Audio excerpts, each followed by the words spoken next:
Hello everyone, मेरे सभी प्यारे दोस्तों, कैसे आप सभी लोग। आप सभी को मेरा प्यार भरा गुड इवनिंग।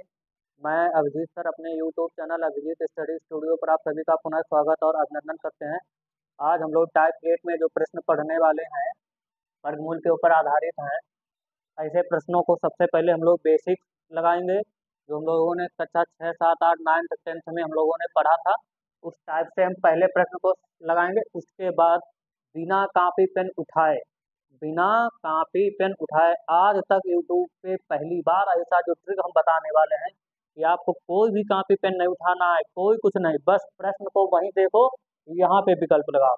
इधर हमने प्रश्न पढ़ा, इधर हमने विकल्प लगाया, बस ऐसी ट्रिक हम एकदम धमाकेदार ट्रिक लेकर आए हैं आप लोगों के बीच में। उससे पहले हमको थोड़ा बेसिक समझना होगा, उससे पहले हमको थोड़ा सा बेसिक समझ लेना होगा। और आप हमारे अगर चैनल पर नए आए हैं तो कृपया हमारे चैनल को सब्सक्राइब कर लीजिए, बेल आइकन को ऑल पर सेलेक्ट कर लीजिए और वीडियो ज़्यादा शेयर करें, लाइक करें और कमेंट करें। क्लास के अंत तक जरूर बने रहें। एकदम जो गणित की धमाकेदार क्लास है, ये आपको कैसी लगी हमको कमेंट बॉक्स में बताएं। चलिए हम लोग सबसे पहले यहाँ से देखते हैं, पहले प्रश्न मेरा क्या लिखा है। आप लोग कॉपी पेन ले लें, प्रश्न को नोट कर लें और बेसिक समझे। उसके बाद बिना कॉपी पेन, जैसा कि अभी हमने बोला है कि हमको कॉपी पेन नहीं उठाना है, केवल प्रश्न को पढ़ना, यहाँ विकल्प हमको बताना है। समझ, अगर विकल्प नहीं भी है हमारे पास तब भी हम बताएंगे, ठीक है। अगर विकल्प है तब तो फिर बहुत ही आसानी है, विकल्प से हमें कोई भी दिक्कत नहीं है, ठीक है ना। चलिए हम लोग यहाँ से देखते हैं, पहला प्रश्न क्या मेरा लिखा है। प्रश्न लिखा है, एक व्यक्ति अपने बाग में 5,184 संतरों के पेड़ लगाता है तथा उन्हें इस प्रकार व्यवस्थित करता है कि बाग में उतनी ही पंक्तियां रहें जितने एक पंक्ति में पेड़ है। तो बाग में, यहाँ में छूट गया है, मिसप्रिंट हो गया है। बाग में कुल कितनी पंक्तियां हैं। एसएससी सीजीएल 2004 का ये प्रश्न आया हुआ है। एसएससी सीजीएल प्रीलिम्स में, ये 2004 प्रीलिम्स में ये पूछा गया था प्रश्न। और इस प्रश्न को बहुत शानदार, एकदम जानदार, एकदम धमाकेदार ट्रिक के साथ हम लोग हल करेंगे। सबसे पहले क्या है, हम लोग एक चीज यहाँ पर समझ लेते हैं, क्योंकि ये प्रश्न जो है हमारा वर्ग और वर्गमूल से संबंधित है। तो इस प्रश्न को हल करने से पहले हम लोग थोड़ा सा वर्ग और वर्गमूल के बारे में हम लोग समझते हैं। एक बार फिर से पुनः, एक बार हम लोग फिर से पुनः समझ लेते हैं वर्ग और वर्गमूल में। सबसे पहला जो नोट्स यहाँ कर कर लिखेंगे, ये नोट एकदम नोट करके बना लें, स्टार, समझ गए। स्टार को बना करके नोट करके लिखेंगे,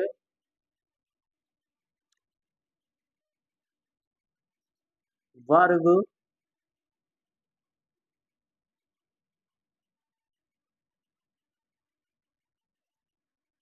या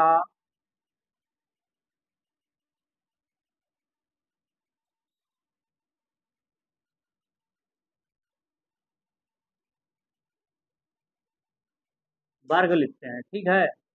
वर्ग किसी भी संख्या का, ऐसा लिखते हैं।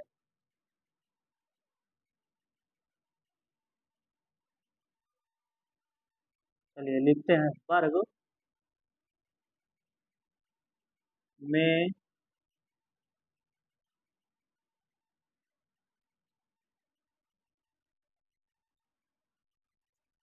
दो, तीन, उसके बाद आ जाओ 7 और फिर 8 इकाई अंक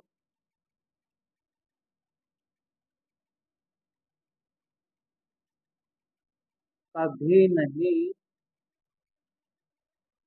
कभी नहीं हो सकते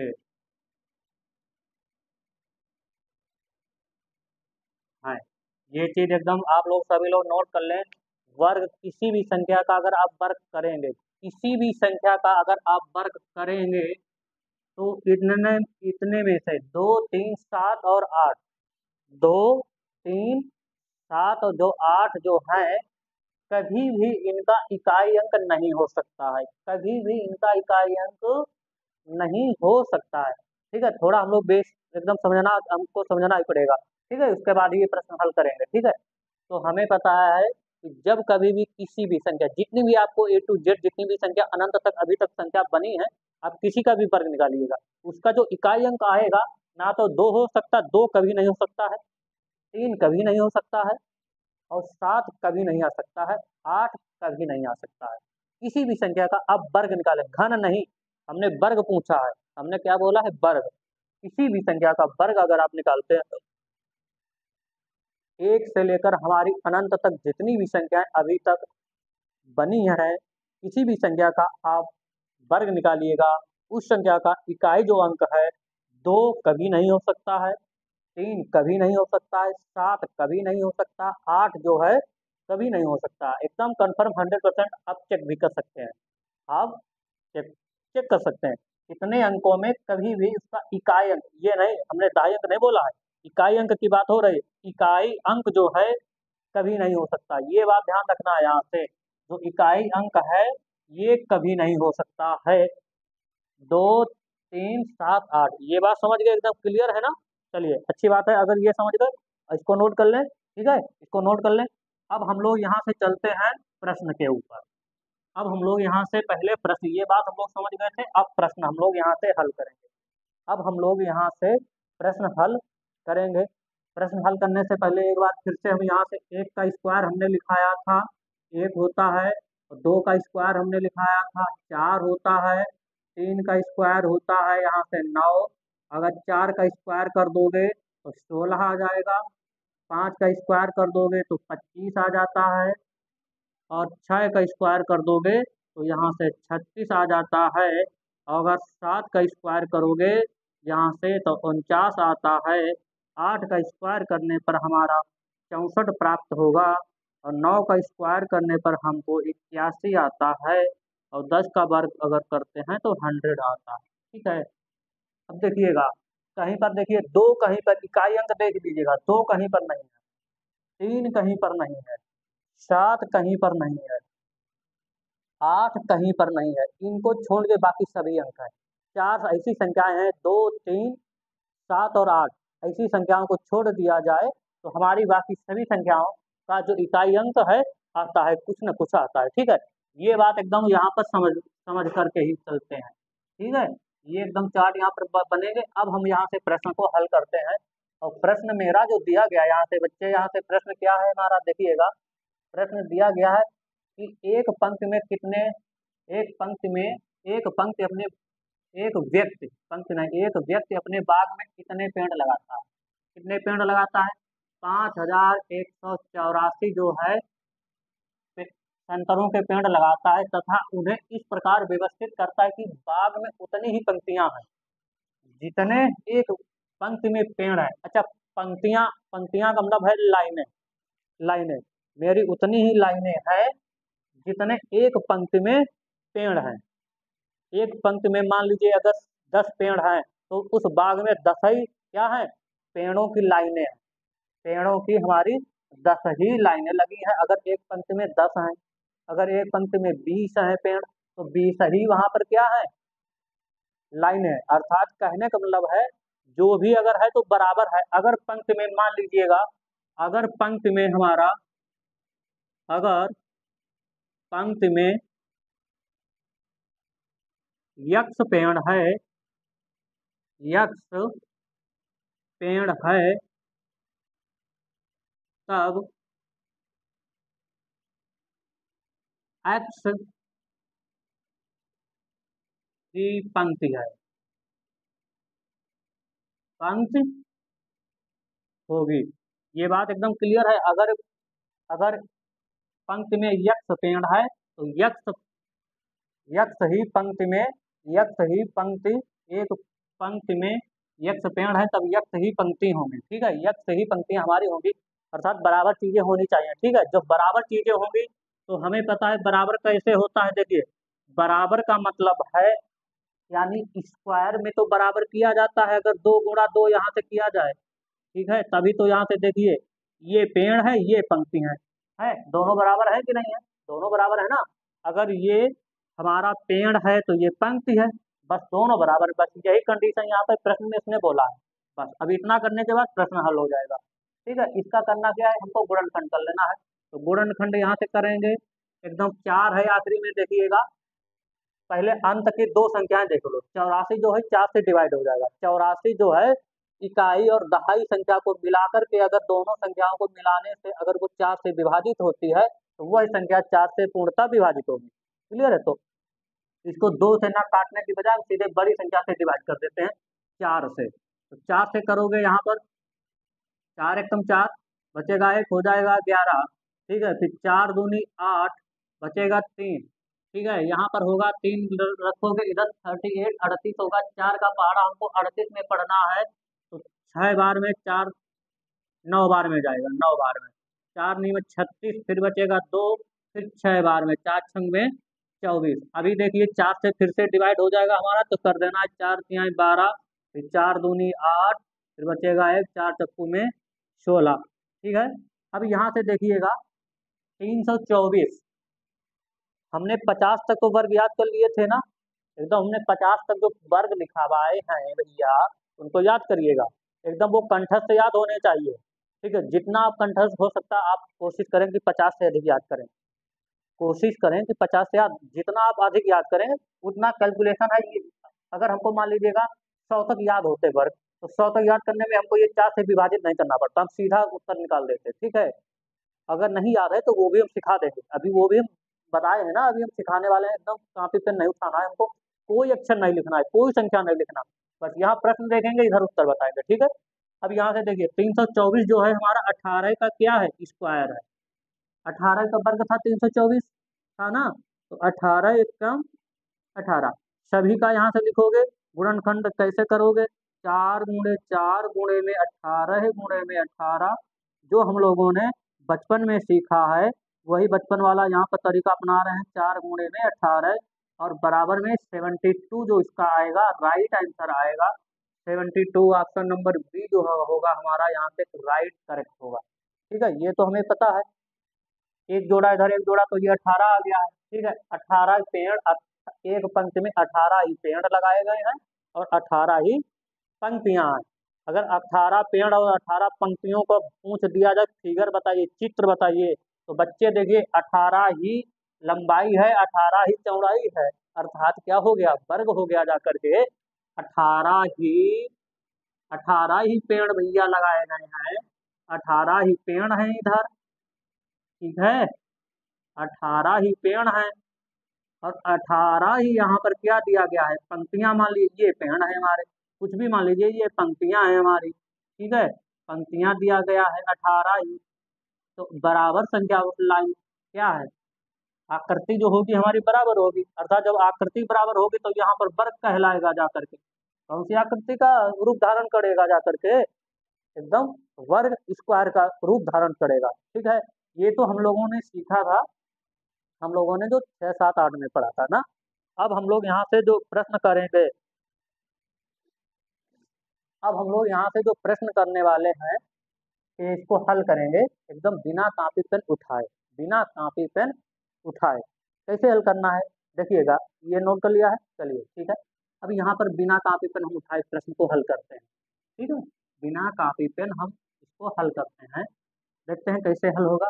एकदम शानदार तरीका से हल करेंगे। देखिए, कोई हमको पेन नहीं उठाना है, कोई मार्कर नहीं चलाएंगे, आप भी नहीं चलाएंगे। क्लियर है ना, केवल प्रश्न को ओरल ही समझना है। ठीक है, प्रश्न में कह रहा था कि एक व्यक्ति जो है एक बाग में उसने इतने पेड़ संतरों के लगाए हैं। अब लाइनों, जो पेड़ों की जो लाइनिंग है वो बराबर है, यानी पेड़ों की संख्या और पेड़ की जो लाइन है बाग में वो बराबर है। ठीक है, वो उसका बैलेंस क्या है, बराबर है।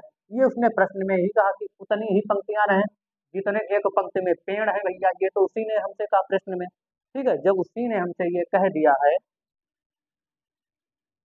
ठीक है, तो हमें पता है कि अब यहाँ से यहाँ तक का जो वर्ग है, ऐसे प्रश्नों का यहाँ तक मान के चलिए इतना कंठस्थ याद ही होना चाहिए। 10 तक तो आपको याद होना चाहिए, 10 तक एकदम क्लियर याद होना चाहिए। तो देखिएगा, इसका निकालना था बच्चा, यहाँ से क्या निकालना था बताइएगा।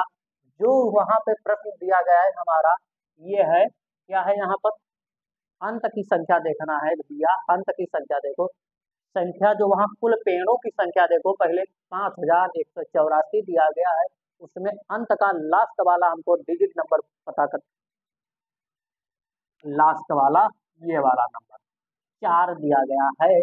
अब 4 जब किसी का वर्ग होगा अंत में इकाई अंक, तो उस वाली संख्या का जो वर्ग होगा उसका भी इकाई अंक क्या होगा यहाँ पे बच्चे, क्या होगा? यदि देखिए वर्गमूल यहाँ पर नोट कर लीजिए, यदि यदि वर्ग मूल में इकाई अंक इकाई अंक 4 हो, तब वर्ग में इकाई अंक इकाई अंक 2 या फिर 8 होगा, 8 होगा। ठीक है, ये बात ध्यान रखना, क्या होगा? 2 होगा या 8 होगा, जब कभी वर्गमूल का इकाई अंक 4 दिया। अगर मान लीजिएगा वर्गमूल में इकाई अंक 6 दिया जाए, अगर 6 दे दिया जाएगा तो वर्ग वाली संख्या का इकाई अंक या तो 4 होगा या फिर 6 होगा। ठीक है, अगर वर्ग वाली संख्या में इकाई अंक मान लीजिए 9 है, वर्गमूल की संख्या में इकाई अंक 9 है, तो वर्ग करते समय उस संख्या में भी इकाई अंक या तो 3 आएगा या फिर 7 आएगा। क्लियर है? अगर वर्गमूल की में इकाई अंक 1 आ जाए, लास्ट में 1 आ जाए, तो वा तो फिर 9 होगा वर्ग संख्या का इकाई अंक, या फिर होगा 3 होगा। ये चार्ट एकदम फॉलो करना है। ठीक है, अब देखिएगा इकाई अंक यहाँ पर 4 था, तो भैया हमें पता है अगर उस संख्या में हम यहाँ देखें वर्ग करेंगे तो हमें पता वर्ग में भी हमारा जो अगर 4 है तो वर्ग में हमारा इकाई अंक 2 होना चाहिए या फिर 4 होना, सॉरी 8 होना चाहिए था। ठीक है, अब हम यहाँ विकल्प में देखते हैं, तो विकल्प में अगर हम यहाँ से चेक करेंगे तो विकल्प हमारे देखिएगा, पहला 8 चेक करो, इकाई अंक 8 कहीं पर नहीं, 8 कहीं पर नहीं है, तो ये सभी विकल्प हमारे क्या, जहाँ जहाँ 8 नहीं है वहां पे गलत। 2 चेक कर लो कहाँ है, 2 केवल एक ही जगह नजर आता है, तो इसलिए यही फिर करेक्ट हमारा उत्तर होगा। बिना सोचे विचारे हमको, बिना कॉपी पेन हल उठाए हमको यही प्रश्न वहीं पर लगाना है। ठीक है ना?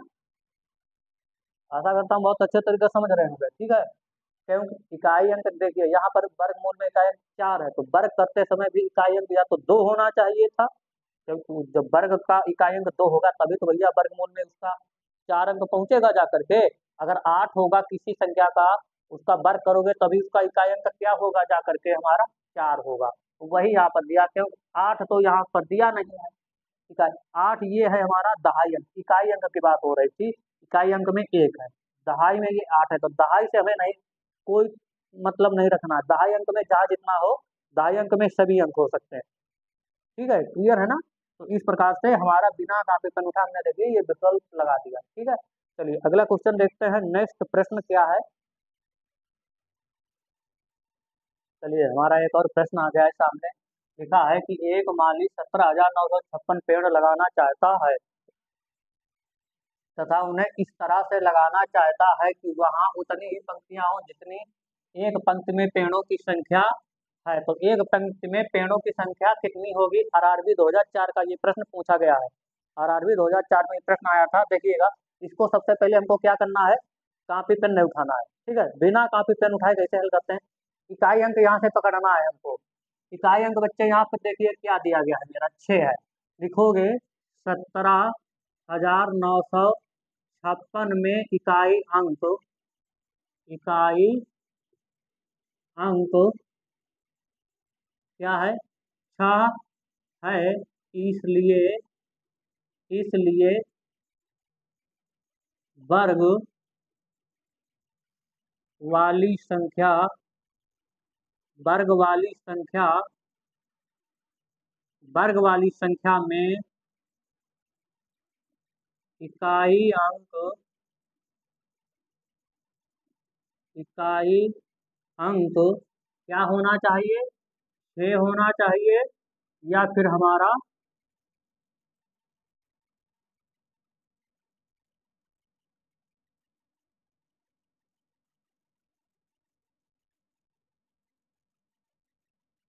4 4 होगा। ठीक है, 6 होगा या फिर 4 होगा, चलिए देखते हैं। ठीक है, दोनों में एक आएगा। चलिए इकाई अंक सबसे पहले 4 वाला चेक करते हैं। 4 भैया यहाँ है, यहाँ भी है, यहाँ और 6 भी है, यानी तीनों जगह हमारा, अब चारों जगह हमारा ऑप्शन अभी खुला हुआ है। अभी हमारा जो ऑप्शन दिया गया है, चारों जगह यहाँ पर ऑप्शन क्या है हमारा, खुला हुआ है। तो यहाँ से क्या करोगे फिर, बिना कॉपी पेन उठाए कैसे हल करना है। देखिए इनमें सभी का वर्ग हमको ज्ञात कर लेना है, सभी का यहाँ पर वर्ग हमको ज्ञात कर लेना है कैसे। चलिए ये तो बात समझ गए यहाँ तक कि इनमें से कोई भी एक ऑप्शन अभी आ सकता है। चलिए पूरा पूरा यहाँ पर देखिए वर्ग करिए। 14 का यहाँ पर वर्ग करोगे तो यहाँ पे 14, केवल पूरा वर्ग करो। 14 का वर्ग करने पर क्या आएगा हमारा, जब ऐसी कंडीशन आ जाए कि हमारे चारों विकल्प यहाँ पर ओपन है, चारों हो, 3 हो, 2 हो, यानी एक से अधिक अगर विकल्प मेरे ओपन हो रहे हैं, तो वहां पर क्या करोगे, एक संख्या को पीछे वाली इकाई वाली संख्या को छोड़ करके दहाई और सैकड़ा वाली संख्या का मिला करके वर्ग कर देना है। तो यहाँ 14 का अगर हम वर्ग कर देंगे तो 14 का वर्ग होता है भैया 196। 13 का वर्ग आएगा हमारा 169। 15 का वर्ग आता है हमारा, 15 का वर्ग हमारा जो आएगा यहाँ पर क्या आ जाएगा हमारा 225। और फिर से 13 का वर्ग यहाँ पर देखिए, फिर से यहाँ पर 13 का वर्ग 169 आएगा। अब देखिए यहाँ पे 179 से इनमें जितनी भी बड़ी संख्या है उनको काट दो। 179 से यहाँ पर शुरू में देखिए, शुरू में यहाँ पर क्या दिया गया है, 179 है, 3 अंकों की संख्या देखिए, 3 अंकों में यहाँ पर 179 है, यहाँ 196 ज्यादा है, तो ये वाला काट दो, अर्थात ये 14 वाला विकल्प नहीं हो सकता है। ये ये वाला हो सकता है 169 13, ये अभी हो सकता है। 15 वाला यहाँ 225 179 से ज्यादा है, इसको काट दो, यानी ये वाला भी यहाँ से विकल्प अभी नहीं हो सकता। तो अब इन दोनों में बचा है, अब इन दोनों में क्या करोगे, इन दोनों में हम क्या करते हैं, देखते हैं कैसे इसको हल करते हैं। इन दोनों में हमको यहाँ से वर्क करना है, इतना समझ गए, पहले इतना हम हटा देते हैं, ठीक है। तो यहाँ से दो विकल्प हमारे यहाँ से कट गए हैं। अब इन दोनों में कोई एक विकल्प हमारा सही है, दोनों में हमारा कोई एक विकल्प सही है, देखते हैं कौन सा विकल्प सही होगा। फिर क्या करोगे यहाँ से, कैसे हल करते हैं देखते हैं।